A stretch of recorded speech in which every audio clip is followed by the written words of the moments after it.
All right, ladies and gentlemen, we are filming here on Monday, June 23rd for Wednesday today, June 25th. And it is Wednesday, 7:30 p.m. You know what that means. 10-cent beer night. 10-cent beer night. Official sports show of FifthDimensionRadio.com here in Cuyahoga Falls, Ohio, every Wednesday, 7:30 to 8:30 p.m. Eastern Time. Our last show in June. It's definitely feel like June out there right now. We got almost 90 degrees out there while we're filming this show here. And as the weather heats up, so is the race in the standings for Major League Baseball, because some things got shaken up this past week, and it's getting a little bit tighter right there, and that's what you love to see, competitive baseball all around. I'm talking about every division got a little bit tighter there. But yeah, just real quick, an important note. I did say every Wednesday. That does include next week. July 4th, not till Friday. So we will have a show for July 2nd. So just letting everybody know that we will have a new show next week before the holiday. But we're looking very forward to the holiday and everything. It's fantastic time of the year to set off some fireworks, grill up some burgers. Yeah, I'm looking forward to it in my neighborhood. Oh, yeah. I'll hear the dogs howling. Right. That's the downside to all of it, yeah.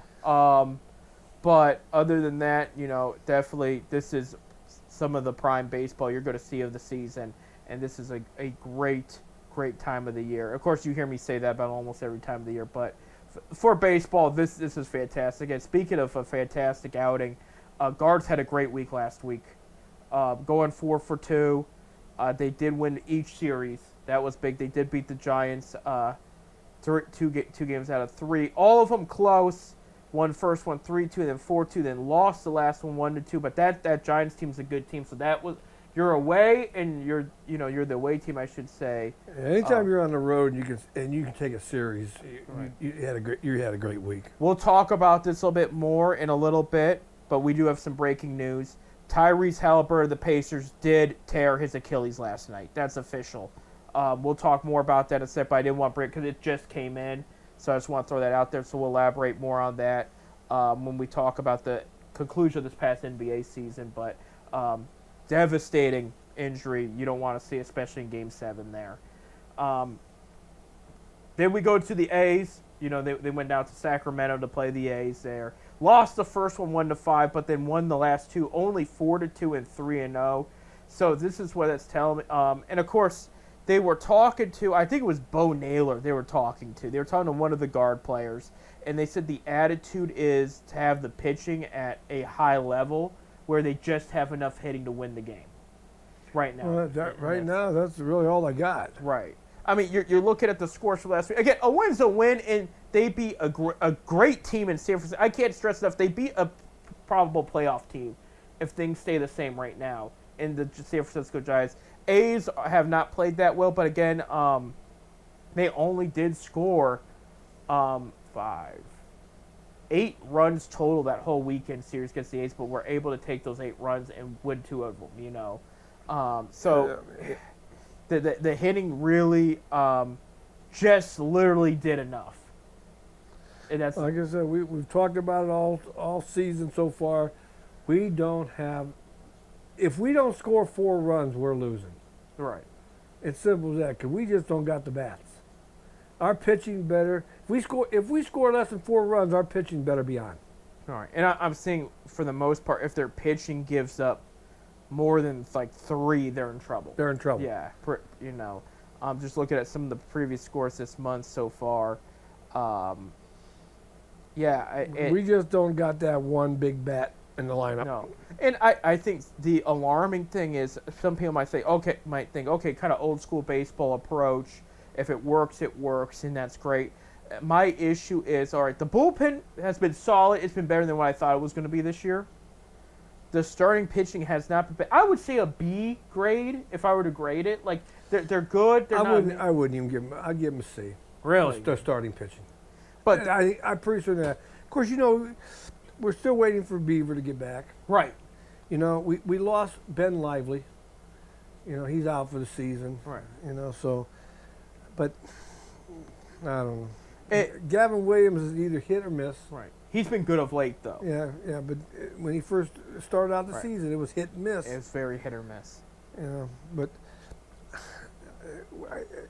we just got trade deadlines. We have to get somebody for that starting rotation. Right. And there's going to be guys out there. Believe me, there's going to be guys out there, and we also got to get a bat. We have to get a bat, especially a left-hander bat.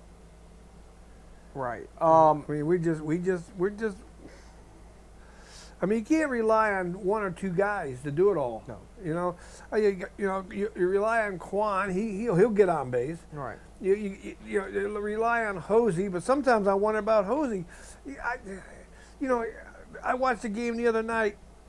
3 times he came to bat, and 3 times he let the count go 0-2. Like he didn't even swing at a pitch. Then he finally struck out by swinging at a pitch that was over his head. Right. Sometimes I wonder about him. Of course, he's still, definitely going to be in the Indians Hall of Fame, Guardians Hall of Fame someday. Right. First third baseman to hit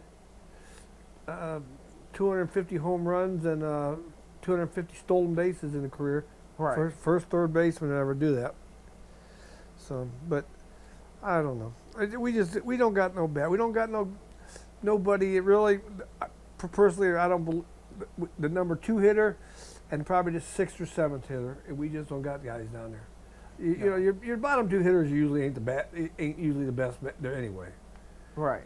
But then again, lately some of our bottom lineups have been doing damage. You'll see a surprise guy every win that'll come through with a critical hit or something. Yeah. Well, what I was gonna say is I was talking about starting pitching, and the issue is I can give them credit where credit's due, but the big problem is if one of them goes down, you don't have much in the way of depth, especially even in the minor league system, that can come up and dominate and replace right away. You're talking about Bieber as he's rehabbing. He was delayed because he tweaked something. I mean, could he be ready this season? I highly doubt it. I could see later. They're not going to rush it. They're not going to rush it. I have a funny feeling he'll be down for us. He won't come back till next year. I personally believe that. But I would love to see him because I wanted to see him down in Akron. I think you was going to go down that night, wasn't you? Right. And of course he did. Well, didn't. we did go down, and he got pushed back, and then he was told you're not going to see the mound at all. They were trying to see if they could wait a day, see if that'd be better, and it wasn't. Like I said, he tweaked something, so they had to make an adjustment there. But I think that's the main issue there. It's like when we talk about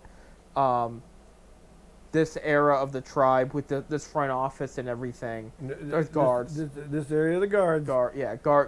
Guards and Tribe, because I'm also including the Francona era in this, because when we had the Wedge, the Charlie Manuel, and the Hargrove days, and I know I'm going back 30 years, but this is like my lifetime of this team. They didn't really focus as much on the pitching until Francona came in, and they're like, we're going to be a top pitching team, but we also want to hit the ball well too. And of course, Francona had those teams that hit the ball very well, and that includes the World Series appearance because they were able to hit the ball so well.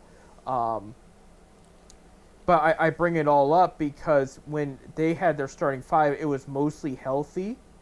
And if somebody did go down, there were some good backup plans in the AAA or, at one time, we had the best farm system in all of baseball. Right. I think last time I looked, they're rated 9th now. Right. Which might be a little too generous, but that's okay. Well, that's Baseball America magazine had them now this is a couple months ago. Right. I haven't looked lately. Had our minor league system as the 9th best in all of baseball. So, and what cracked me up, the number 1 team in baseball that had the best farm team. Now this is, like I said, this is began before the season started, was Detroit. Well, Detroit had a lot of high draft picks there. Yeah, you see how they're playing. So. Right. I'm pulling up AAA Columbus real quick. They're in last place. Tanner Burns. This is a guy, he was like first round A pick, so it wasn't quite second round. This was a guy I think they thought would be ready by now, and he's 3-0, 5.87 ERA. Daniel Espino. He actually has pitched a couple games this year, 1-0 with 2.45 ERA. They're not going to rush him, but oh wait, that was 2022. Never mind, he hasn't made an appearance yet. I don't know why that. Well, that's because that's the last time he played. That's crazy. They make it like he played it recently. No. Yeah, so he hasn't played at all. I look for a trade for a pitcher, and I look for a trade for a bat. As who we're going to would trade Right. for, give away. I think they'll go after a starting pitcher, especially if they're still in the running. One guy to look out for is their 2022 first overall pick, Chase DeLauter. Okay, outfielder hitting 271, 5 home runs, and 15 RBIs for Columbus. They're saying this is their best outfield prospect since Grady Sizemore. He's a lefty bat, Bob. I'm wondering, he's 23 years old. I'm wondering if after a little bit they go, you know what, let's bring this guy up, just give him some reps and see what he does. Because, if he can come up, and again, I don't know if you put him in center. He's listed as a right fielder, but I'm also keeping Lane Thomas as a potential turnaround player as well. Well, I mean, we all thought Thomas was going to have a great, Of course, he's been injured. He's coming back injury. They're not playing him as much as they, would like to because of the injury. Right. But Thomas is a hell of a defensive center fielder. Right. Right. And I wouldn't want to give that up, but yet you got to have a bat though too. Yeah, but they could put him at center, and then they could put DeLauter at right field then, and then you could have Quan in left. So that kind of works out. That could work that way. Yeah. Another guy, George Valera. We've heard this name for years. He really hasn't caught up. He is 24 years old in his defense. We've heard his name since he was 19 years old. They've been that high on this guy. He bats left too. He throws left as well. He's on the 7-day injury list as of now, but he started off the year hurt. He came back, started hitting 385, 3 home runs, and 9 RBIs. And this is a guy they still think there's something there. Again, he's only 24, but we have heard about for 5 years. Yeah, 24, that's kind of old in AAA.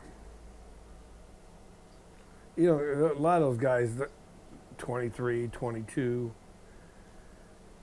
Right. We used to have the old saying, if you spend 2 years at single A, you better go look for a job. You spend 2 years at double A, you better start looking for a job. Right. That was our old Right. motto was. I wonder, it might be because of his age maybe, because he would have been 19 down in Akron there, because he's been there for a while, but that's just. I mean, you don't see very many guys in the minor league more than 5-6 years. Right. Those are just a couple names to look out for. My thing is, there's rumors in this trade deadline. Supposedly, they threw a rumor out there. Would they trade Jose? I don't see it happening. You'll never see that. I'll tell you what. If they trade Jose, you might as well just take the team and leave because the fans ain't coming out. No, they're not. They're not coming out. I heard there's speculation about Clase. I don't think they're going to jump the gun there. So he's signed an extension. They got him on a good deal. Yeah, but he's struggling. Right. Well, he had a good week this past week. Yeah, but he also came in and loaded the bases, but he got out of the jam. You gotta do what you got. I know.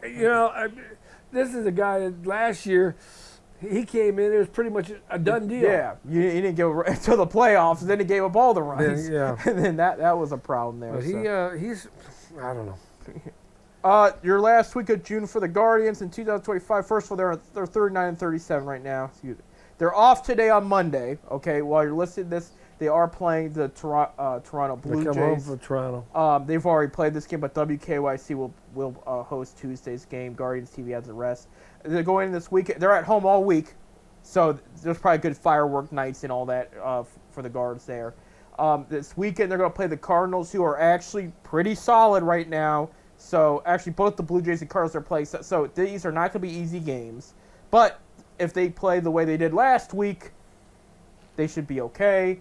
But the Cardinals, ATV is going to hold the game on Friday, and then Roku is going to have the game on Sunday afternoon, 12:05 p.m., as they play the Cardinals there at home. And then their next game after it will not be until Tuesday, so our next 10-cent beer night will cover. They'll be at the Chicago Cubs. to play the team that beat them in the World Series in 2016. World Series. Which we do bring up because they don't play the Cubs often, so when they do play them, that's the first thing everybody thinks of. And Well, we play them every year now. yeah, I mean, you play every team. Maybe not a home away series, except for Cincinnati. That's the only one that comes to they come to Cleveland and go. Like we'll play the Cubs in Chicago this year, but next year Chicago comes to Cleveland. right. Your American League Central update: Tigers, league best, 49 wins. They're playing well. Yeah, they are playing well. They did not do so well against the Red Hot Rays. So They're 5-5 in the last 10 games. Yeah, So. yeah. So just Cleveland could not game because Cleveland went 5-5 the last 10 games. So. One guy to look out for, and he was predicted to be in the American League MVP conversation early this year, and now his bats. He's a younger guy too, though. He's probably about 24 as well. As we were talking about George Valera, is Riley Green of the Tigers, as absolutely playing, hitting the lights out of the ball of late, has been a big factor towards their success there. But that's something to look out for. But yeah, Tigers, like Bob mentioned, right now rated the top minor league system in the league. And I know Spencer Torkelson, their first overall pick of a few years, probably 5 years ago, it was 2020. He's starting to hit the ball in the park too, like what they drafted him to do. And so things are just clicking on all cylinders for the Tigers. Guards are in second, 39-37, 8.5 games back. Royals are in third, 38-40, 10.5 games back there. Won 4 of their last 10. The Twins dropped to fourth. They're 37-40. They've won 1 out of the last 10. They've lost 3 in a row as of now. White Sox are 25-53 there. So you saw the shakeup because last week it was Tigers, Twins, Guards, Royals. Now it's Tigers, Guards, Royals, Twins. But Twins are 11 games back behind the Tigers, 3.5 games back behind the Guards, and then 1.5 back behind the Royals. So it's still pretty. 1 week could change it up again. And then the following week, after we get back from Chicago, after the Cubs series, we come home for Detroit. So we have to have a good next 10 games. Yeah, you absolutely. If we have a good next 10 games, Detroit's coming to town. We might be able to gain a lot of ground. So, and we got Detroit's number this year. Yeah, we're 3-1 against Detroit this season. So yeah, so far, they just got to, because that is a opportunity. You're right, Bob, that they have to take advantage of if they're going to start to creep back into that first place slot there. And we took 3 out of 4 in Detroit. Right. So they're coming to Cleveland. Maybe we can take the sweep, gain some ground on them. Absolutely there. We got to take a break. When we come back, we still got some baseball to talk about before we talk about the NBA closing and all that. 2 local businessmen are on the verge of buying a team. We're going to talk about that and more. But stay tuned. Yeah, we got a lot more baseball here to talk about on 10 Cent Beer Night.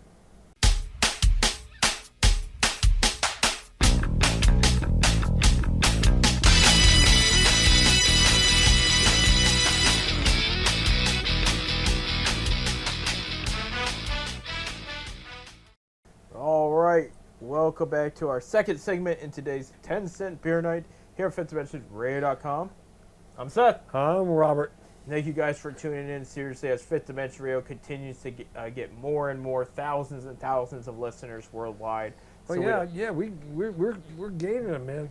I haven't checked this month yet, but it usually comes out once a month, and I'll see the 2 week. It's a 2 week thing, so. Right. So we thank you guys for tuning in. We really do put the work in here. And, of course, we're excited for the late summer, early fall as Fifth Dimension Radio. We'll be adding high school football. August 22nd is the first game. Waterloo at Springfield. There you go. You'll see more ads. The Vikings ads. And the Spartans. Right. You'll see more ads and information closer to football season. But I'll be here before you know it. Like less than a month is training camp for the Browns and all that. We'll get to that a little bit. There's really not a ton to talk about in the football world, and we'll be definitely talking some more football in a couple months here. And there'll be a lot of Browns politics to the point that you're going to be tired of hearing about it. It's almost like political commercials. It's just I going to be haven't- in your face the I entire haven't time. heard nothing lately about the new stadium. They're building something in Brook Park, and they're telling people get over it, where the team is probably headed to Brook Park. That's where that's their attitude right now. But they did break ground on the Brook Park project already. That's for the new RTA station. Probably. Yeah, it is. They're moving it over towards the old Ford plant. There you go. Sounds good. We were doing standings updates on Major League Baseball before we took a break. We were talking about the American League Central, the American League East. Yankees 45-32. Playing playing okay of late. No, Hit- they very hit were or miss. like 3-7, Past 10, yeah. Past 10.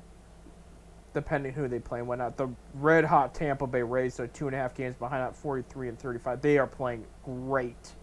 7 of their last 10. They've won their past couple series there. Remember, they're borrowing Yankees' spring training facility for their stadium because, like the A's, A's moved out of town.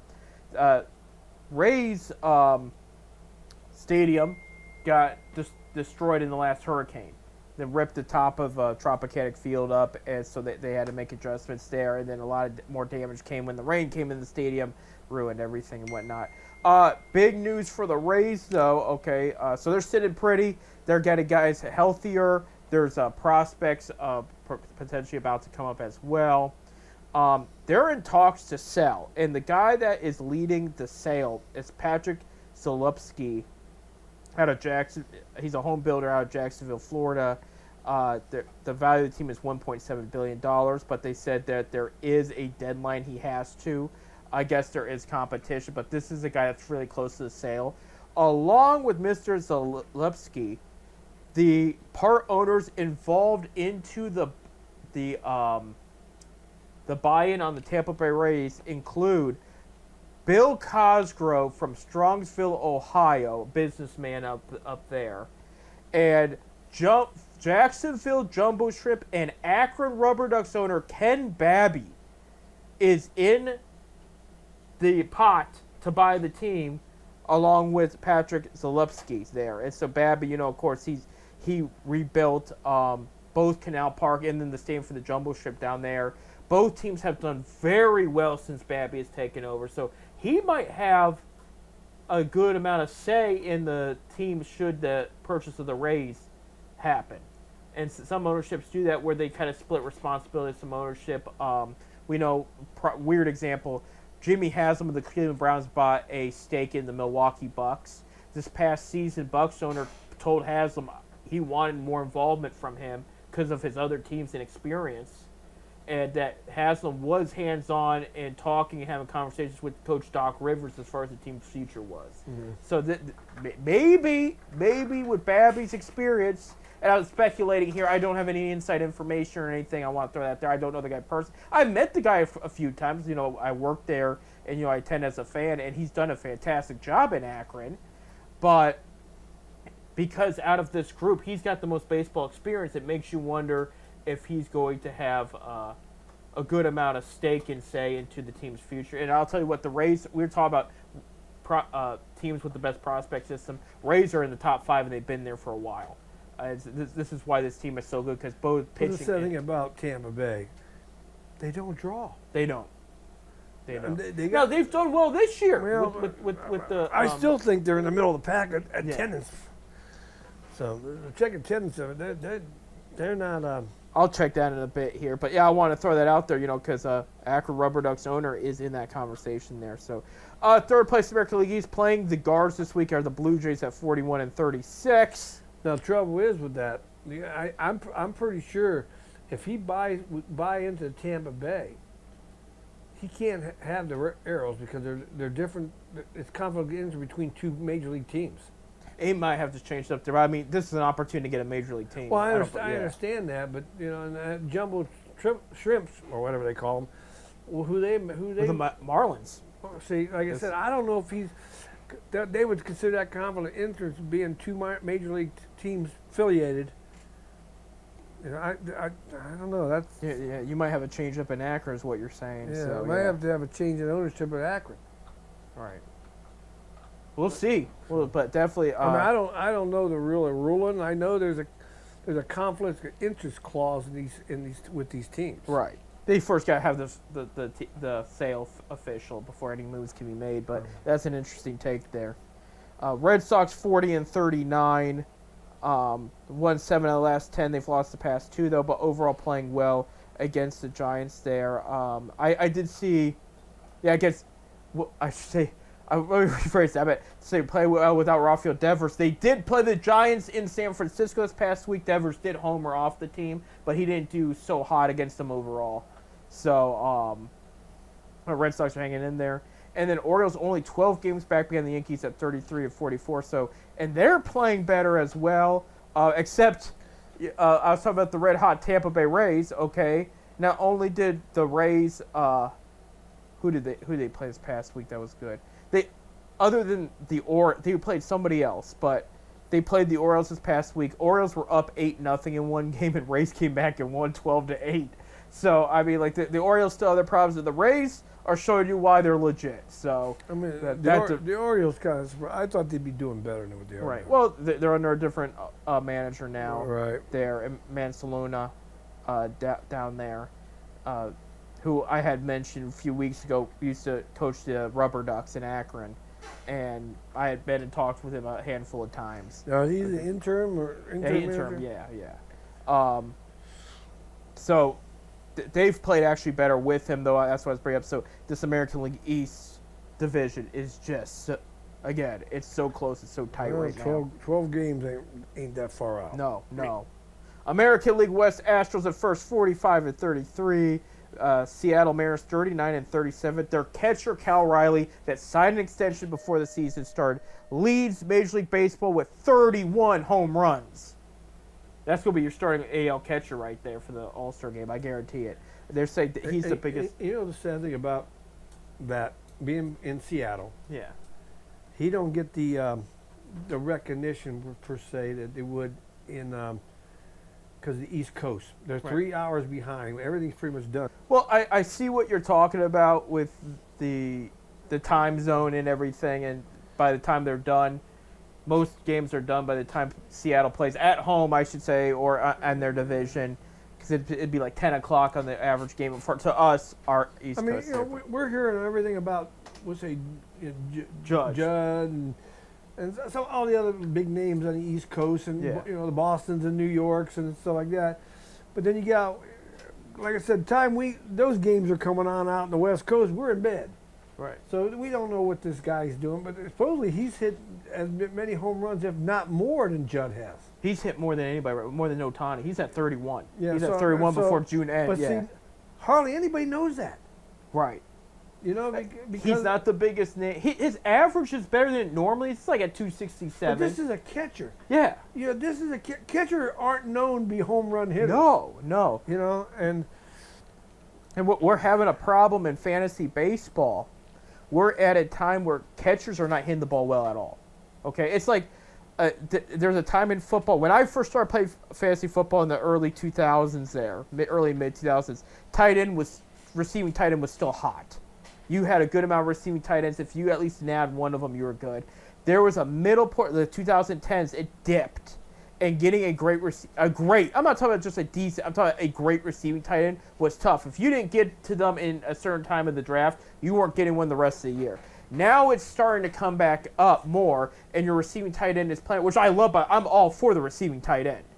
And now it's getting better to the point you have more options because the receiving tight end's more in the game. Because there was just that minute there where they liked speedy, fast wide receivers only, and they spread the ball out, and it was kind of a fad. And then I would give some credit to the Chiefs because when the Patrick Mahomes and Travis Kelce connection happened, and then you have in Baltimore Mark Andrews there for a minute, people are like, well, the tight end is still relevant. And, of course, in Cleveland it's going to be too, when Njoku and Fannin. But that's what this catcher dip in production reminds me of at the plate, I should say, because when you're watching the game, what they do defensively, and Bob will tell you about it more than anybody here will.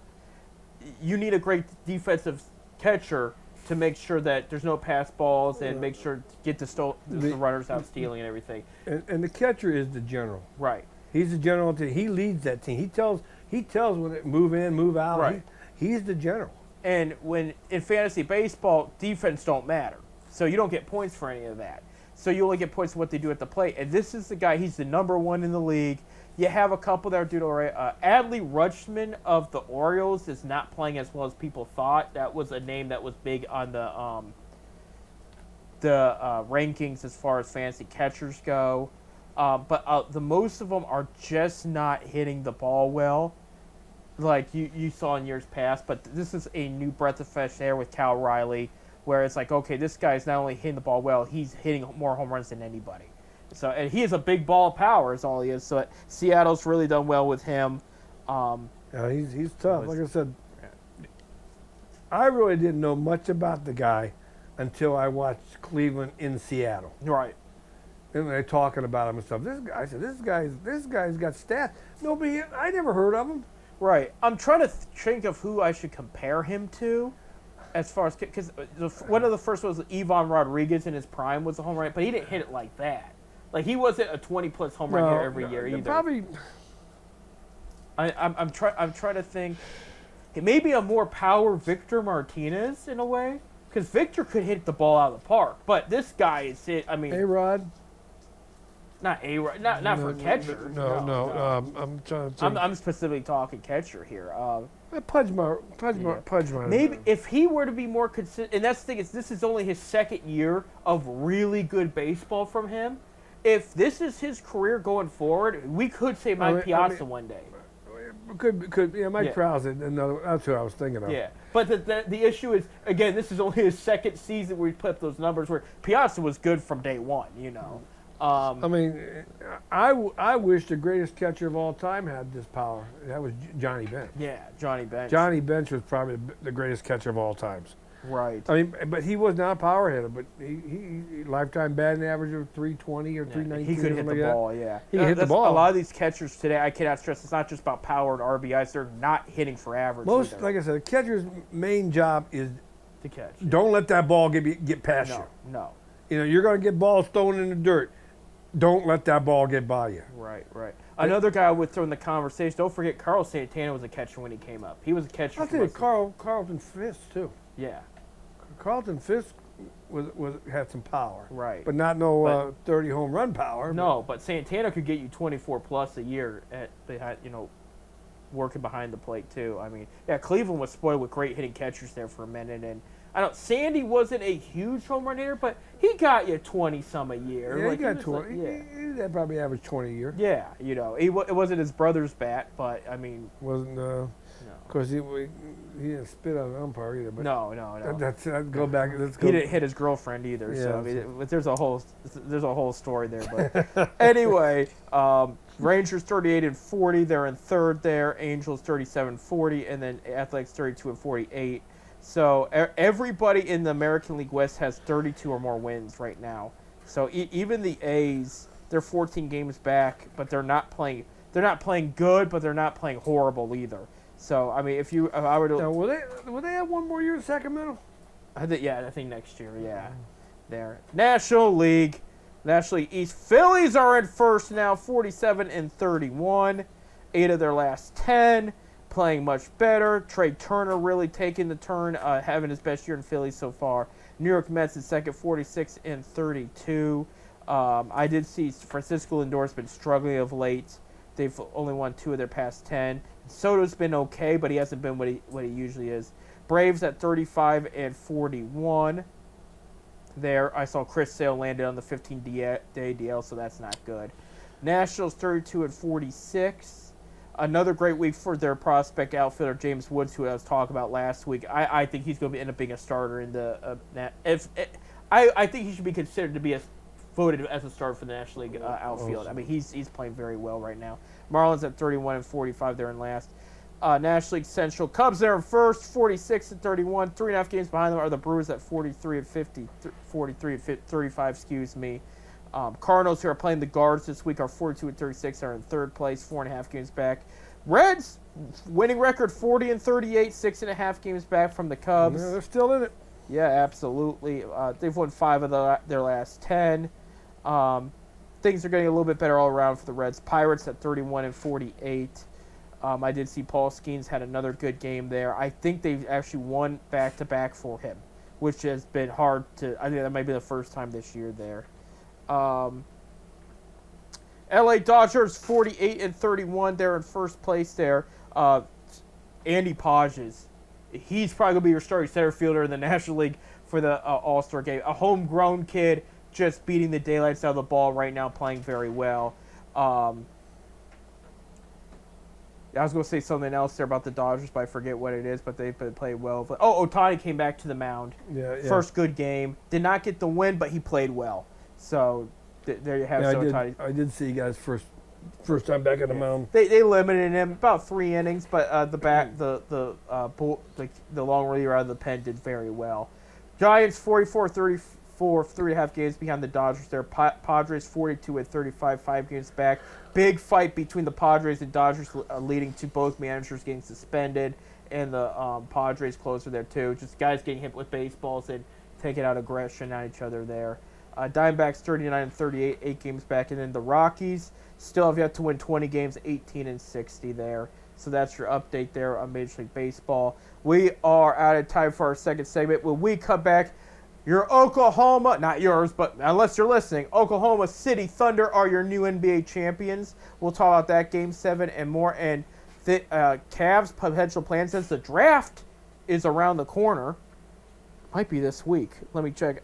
More on that when we come back. Stay tuned.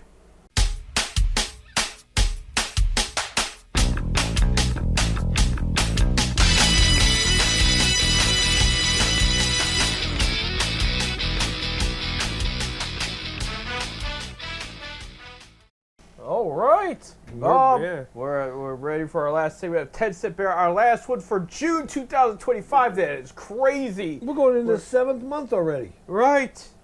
7th month. This year's half over. It is. It's been quite a year too. I'm gonna tell you what. As you get older, these days go faster. The days go by. It just seems like it. Oh well. My goodness. Yeah, NBA Finals wrapped up last night. The Oklahoma City Thunder won their first ever NBA championship, and that was the cool thing about the matchup this year. Whoever won, that was going to be their first ever one. And I was happy. Like, okay, not a diss against. I mean, if you want to technical about it, Indiana has 3 of them. They're ABA championships. They're ABA ones. But then again, let's go with the Browns. We got 8 championships now because they let the AAFC in the record books. Right. So they changed the record books up in the NFL, which made the Browns much happier. And that's not the case though with the Pacers there. But I mean, they definitely deserved it. What a hell of a year for Indiana. Very sad to see Tyrese Halliburton go down the first quarter, which what we now know as a fact. I brought it up as breaking news a couple segments ago. He did tear his Achilles. I mean, so I think he injured it a couple games back. Yeah, he tweaked it, but he tore it. And this is why this is big, ladies and gentlemen. He's officially, even with the most successful surgery you could wish the guy for, in which with a $1 billion corporation, they are going to have it. He's already officially going to miss most, if not the entire next season. And if he does come back, he will not be back in time for All-Star game or be eligible for the major awards. So this was a absolute. I'm thinking of a word. Heartbreak. Yeah, you could say, because obviously, like when he went down, the Pacers were not the same the rest of that game. But it actually derailed his contract in a way, because they get bonus points, or if they do so much. Like Evan Mobley hit the contract bonus for winning Defensive Player of the Year, for example. Okay, this was an absolute just disaster for Indiana, and they're saying with him, Jason Tatum injury for Boston, he's going to miss most of next year too, with his injury. And then with Damian Lillard being very questionable about next year with his injury woes, they're saying the East is wide open. Now, FanDuel came out with their rankings for next year's finals. Thunder, who just won it all, are favored first. Cavaliers are second. They did give the Cavs second best odds to win it all. Yeah. And that's also. No, I'm a Cleveland fan. I love my Cleveland teams, but I'll believe when it happens. Right. And part of it was with the injuries, and then the other part was there was a big trade yesterday, right before OKC won it all. Their former hero Kevin Durant was traded from the Suns to the Houston Rockets, in a deal that sent Dylan Brooks, Green, I can't think of his first name. I don't have it in front of me, who was the second overall pick before Mobley, and the 10th overall pick. Rockets did have from a previous trade the 10th overall pick, and that was sent to the Suns for Kevin Durant. So that's what it was, because Durant gets these big headlines all of a sudden. The Rockets, I think, made the wrong move, trying to bring him in and give up what I mean. How old is Durant? He's like 35. Yeah, he's getting up there. He's got to be getting up there. Right. And what was cool is so Durant gets all these headlines the day of Game 7, and then the team that he failed to win a championship for wins their first ever without him. So I thought that was kind of cool. You know, it's like, okay, you can go to Houston. Don't matter. You have to put up with us, the real champions, you know. So I think Denver got better. Ain't the trade with Denver? No. Who was it with? It was with Houston. Phoenix won the trade. I think Phoenix won the trade. They're trying to flip. They're trying to flip. I screwed up there. Yeah. I screwed up there. I don't follow basketball that well. So. Right.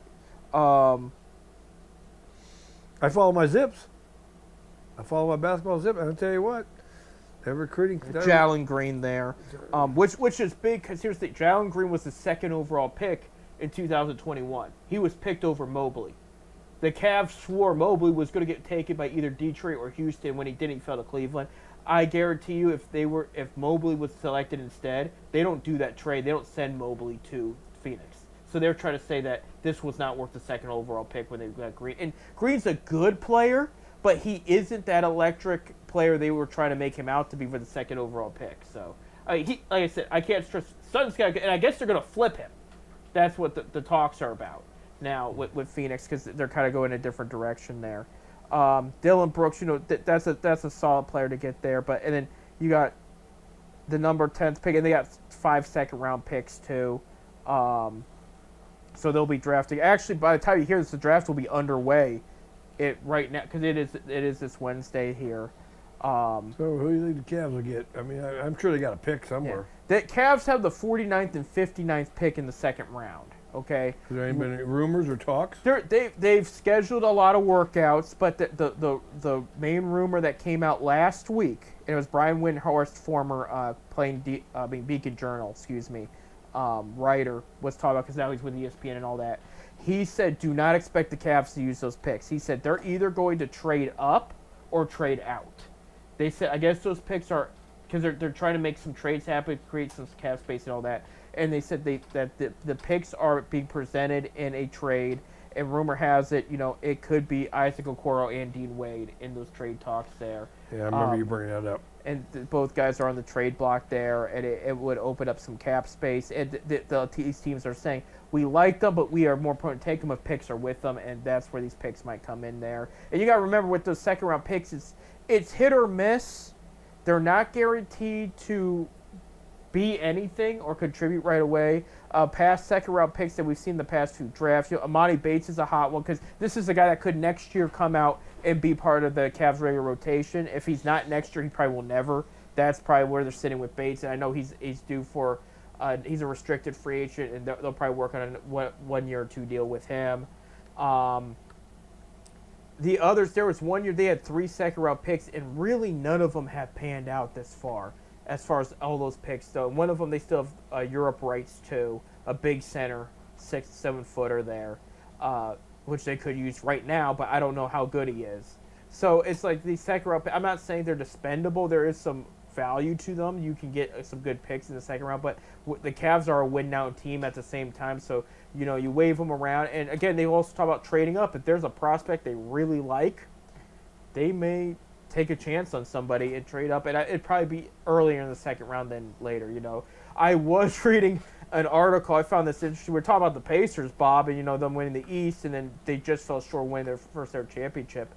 The Cavs trade for Caris LeVert. If you remember, they did a trade with the Pacers for LeVert, set up for 2 of those critical players off the bench, because 2 of those draft picks. One was a second round pick. It was 31st to Nimhard, who really was an issue with the Cavs. And then Ben Shepherd, who was a first-round pick, the Cavs' original first-round pick they used to trade for LeVert, because they traded those 2 picks and Ricky Rubio's expiring contract to get him. Those 2 guys were so critical for their bench, and it was set up by Cleveland's trade. So Cleveland got burned in that trade at the end of the day there. As far as the draft night goes, because this free agency, I got the free agency list up here. There's really no hot names. I mean, you got a lot of player options. Yes, LeBron James is going to decline his player option. There's now a new owner in the Lakers. The Dodgers owner bought it last week. So does He's that coming back to Cleveland, people. I'm telling you, he's coming back. He's coming back to Cleveland. So we'll see. Because I do think that could shake up LeBron's decision making there. Because again, he got the world with the old ownership. The new ownership may feel different, and they may not. I mean, they may want to play LeBron for one last, because I think this year's going to be the last year. I think this is the last decision in free agency for LeBron. They even brought up the 2028 Olympics, and he said, "There's no way, no way." Oh, he's not playing. No. He's not going to play in the 2028. So he's hinting at the end's almost here. I do see Fred VanVleet's got a club option with Houston. They'll probably accept it, maybe, depending. I mean, it has to depend how much money they have left in the Durant trade from it. But then you have Kyrie's got a player option. He'll probably accept it. James Harden's got a player option. He'll accept it. Chris Middleton will probably decline his because he doesn't want to stay in Washington. Julius Randle, he'll probably accept his. And then you have John Collins with Utah. The rest, as far as undrafted free agents and all that, I mean, you got a lot of older players. You got like a D'Angelo Russell there. You got Miles Turner there. You got some decent players. So it's a decent free agency, but it's not anything huge. So the draft's going to be taking most of the headlines as far as this offseason go. And, you have the Mavericks with the first overall pick, and they're expected to go with Cooper Flag from Duke, who would be the first overall pick that wasn't French in 3 years. So that's going to be a big deal for Dallas there. Spurs with the second overall pick, you heard Dylan Harper's name been brought up. VJ Edgecombe's also been brought up. So a lot more American players in the first round expect to be taken. I know they've had a lot of Euro too, but this year the American players, it's just loaded. There's some good. It's an overall good class. We'll see down the line how good it's really going to be, but there's a lot of potential and a lot of. I mean, you look at talking about the Euro players. It goes to show you that Europe is really coming along in basketball. Right. Well, they had mentioned. I mean, they got a lot of Europeans in NBA now. I may have mentioned the show now, but I don't remember. But you look at our Euro players here, okay?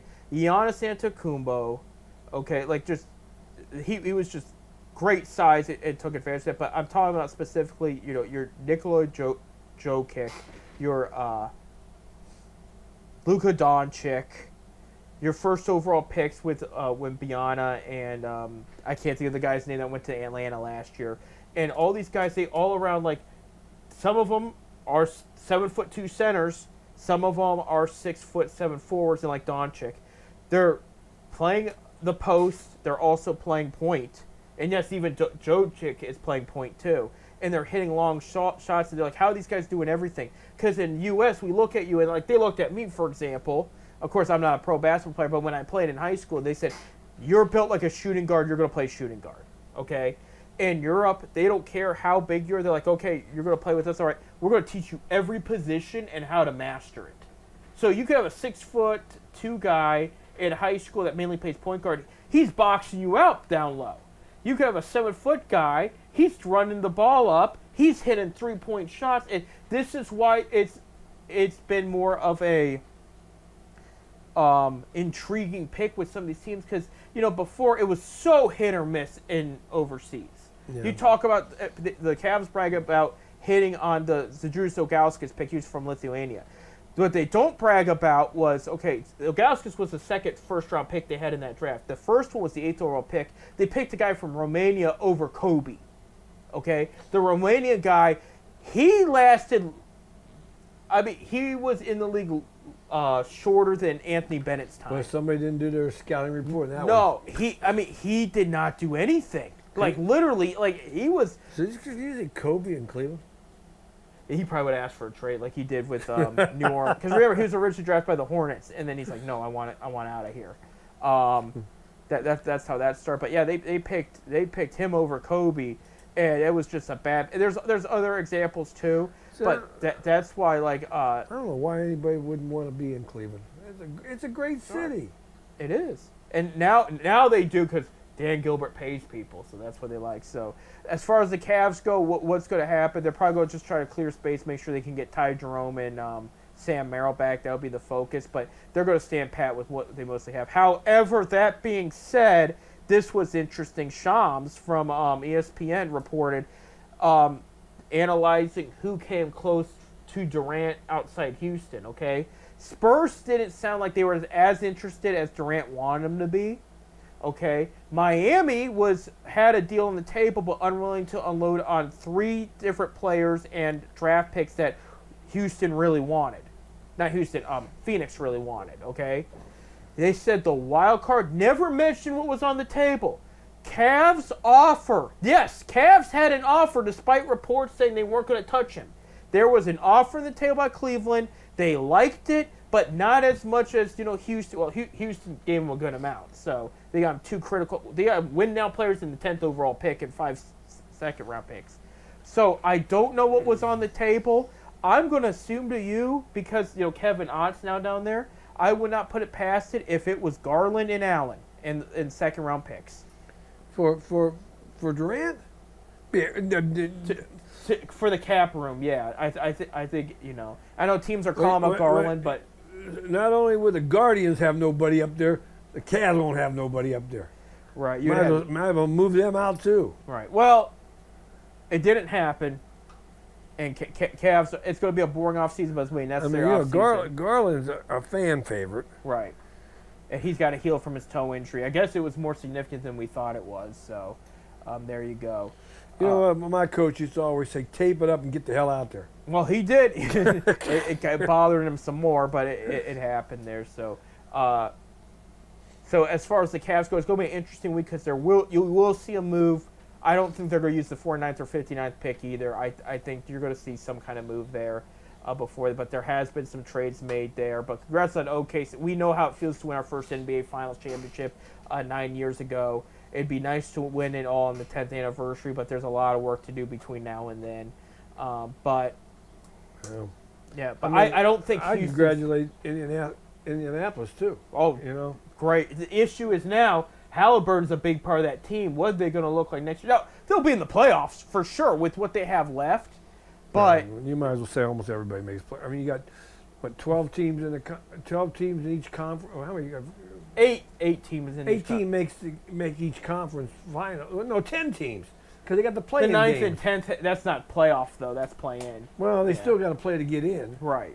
So you got 10 teams of the 16 or whatever that make the playoff in each of the conference. Right. There's too many teams make playoffs anymore. Let's go back to the old days of baseball. When you won the American League, you was in the World Series. You didn't have no playoffs and you didn't have no wild card games.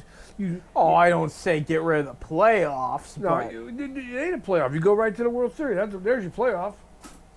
they're making a ton of money on these playoffs. Years ago, you had to win the league. There was no. The only time there was really a playoff game was in '48 when Boston and Cleveland tied, Right. and Cleveland won the one-game playoff to go to the World Series. Right. And win it all. And they won it all. Yeah. But anyway, that's all playoffs are money makers. The more playoff games you got, the more revenue you're going to get from the TVs. Bring back the old days like it used to be. You played your season. You had the best record. I mean, you got now. Baseball, the 6th place team could have the worst record of all the ones in there, and they can win it all. Why did I have a best record of the whole season and I didn't go nowhere? Right. That's just the way I look at it.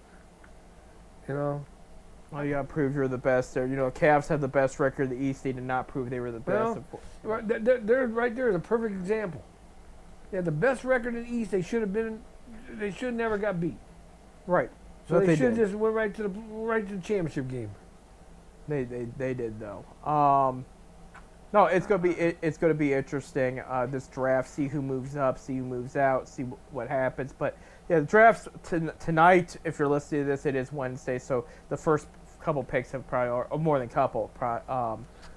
Well, we end at 8:30, so yeah, I mean, probably only a couple picks have been made at this point. Speaking of the playoff system, did you see the Ohio High School Athletic Association, the football? 16 teams in each region goes to the playoffs. So you got teams that are 3-6 or 3-7, 5-5, all making it to the playoff. Well, next year it's changing. It's going back to the first 12. Good. So that you don't got these teams making a playoff at 3-7. You lost 7. You lost more games than you won. How could you be in a playoff? Because it was a money-making thing. The more teams are in there, the more people's going to pay. It's a money. So anyway, they're back to 12. I can go with the 4, but they're going back to 12 from 16. So, all righty. That's my gripe for today. Okay, my gripe. We're out of time. When we come back next week, we're going to talk about the NBA draft, any trades that have happened, and the NBA offseason is and we're going to let you know that LeBron's coming back. Well, we'll see. We'll talk about the Guardians. You heard it first here on Fifth Dimension Radio. We'll talk about the division races and everything. But yeah, we'll talk about it. And then about what to watch out for going into your 4th of July weekend there. So that's it. Thank you guys for listening. I'm Seth. I'm Bob. Go Guards, go Cavs. Let's have a good one. Enjoy your summer. Okay, that's a wrap. Okay.